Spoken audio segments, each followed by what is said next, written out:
Continuing coverage now on the Democratic precinct chair accused of sexual harassment and aggressive behavior.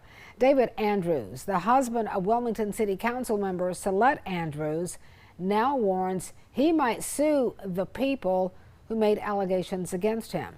WECT's Connor Smith joins us now with the latest on that. Connor, you've learned Andrews has hired an attorney. Yeah, that's right. And that lawyer has sent out demand letters to elected officials, county party leaders, and women who made allegations against him.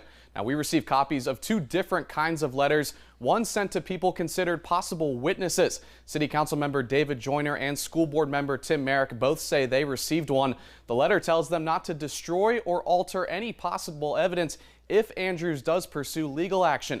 Both Joyner and Merrick were mentioned in the formal grievance the New Hanover County Democratic Party filed.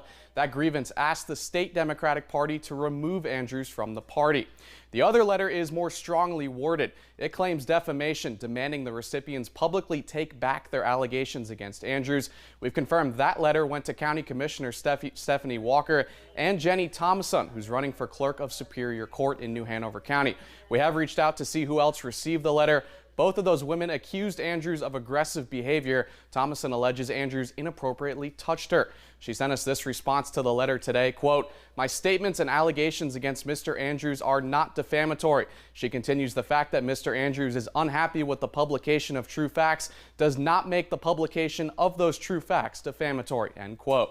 Andrews tells me his lawyer has advised him not to say anything, and New Hanover County Democratic Party Chair Jill Hopman declined to comment as well. Fran? Connor, where does the party's grievance against David Andrews stand tonight? Yeah, the North Carolina Democratic Party says they don't have an update for us. Their investigation is ongoing.